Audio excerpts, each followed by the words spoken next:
Precautions and preparation for use the newborn angel. Step 1. Check the technical condition of the simulator before use. Ensure that all components are complete, undamaged, and in working order. Step 2. Ensure that the device is clean and properly disinfected. Clean all surfaces according to the manufacturer's recommendations using appropriate disinfectants. Step 3. Connect the lung and stomach simulation bags to the trachea and esophagus outlets inside the head skin. Make sure the connections are tight and stable. Step 4. Mount the head skin with the bags into the torso.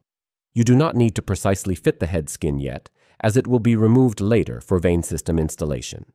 Gently fit the components to avoid damage. Step 5. Install the umbilical cord or navel. Ensure that it is properly attached.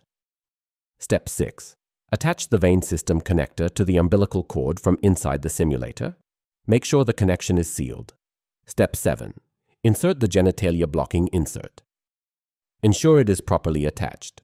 Step 8. Install the vein system into the torso. Prepare 2 tubes, a shorter one and a longer one.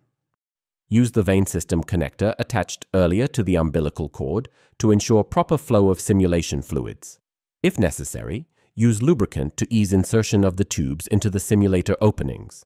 Avoid excessive stretching of the tubes, as it may damage the material.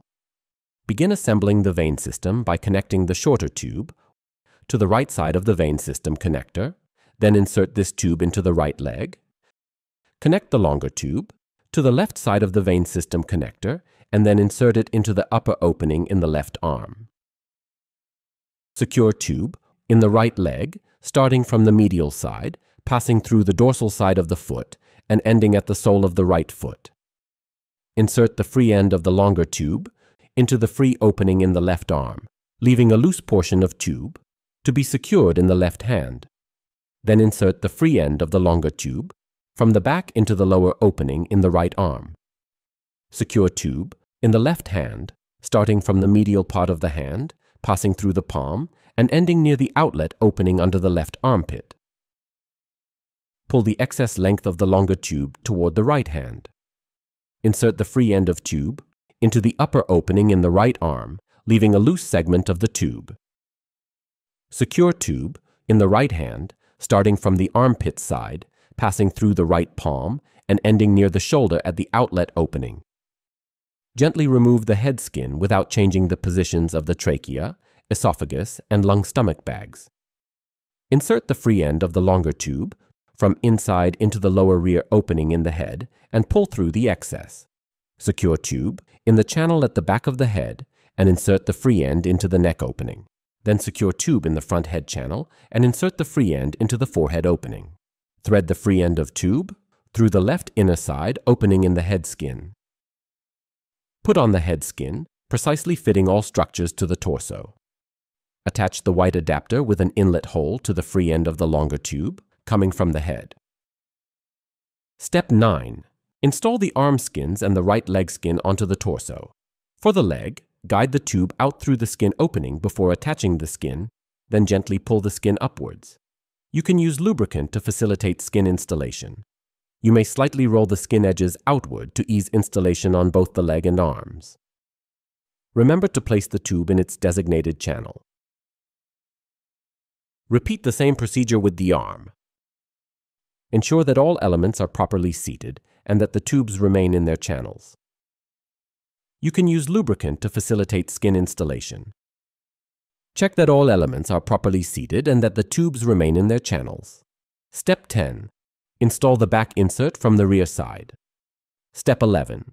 Prepare the necessary accessories, such as artificial blood, blood stand and container, catheters, umbilical max 5 French, syringe.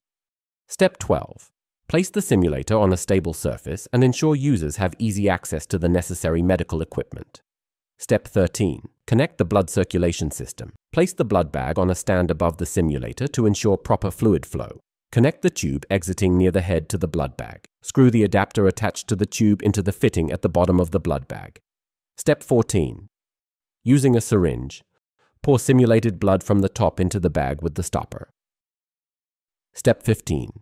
Unlock the blood flow from the bag. Wait until the vein system in the simulator fills with blood and blood starts to flow from the vein in the right leg. Step 16. Close the blood circulation loop. Attach a clamp to the vein in the right leg to stop the blood outflow. The newborn angel is now ready for use. You may begin the simulation. Step 17. Umbilical access using catheter. Slowly insert the catheter into the umbilical stump. You may apply a small amount of lubricant to ease insertion if needed. Advance the catheter gradually until it reaches the appropriate depth. Once correctly positioned, artificial blood should begin to flow through the catheter, indicating successful umbilical access. Step 18. Training in venous access. Perform venous access training by inserting the needle into the designated vein on the infant's hand. Do not use needles larger than 20 G, maximum outer diameter, 0.9 millimeters. Proceed gently to avoid damaging the internal tubing. Proper insertion allows simulation of blood flashback and fluid administration. Step 19. Nasogastric tube insertion. Lubricate the tip of the nasogastric tube before insertion. Gently insert the tube through the nasal passage and advance it toward the stomach. The simulator allows for verification of correct placement in the stomach. Step 20. Orogastric tube insertion. Insert the orogastric feeding tube carefully through the mouth and advance it toward the stomach. The simulator allows fluid administration through the tube for training purposes.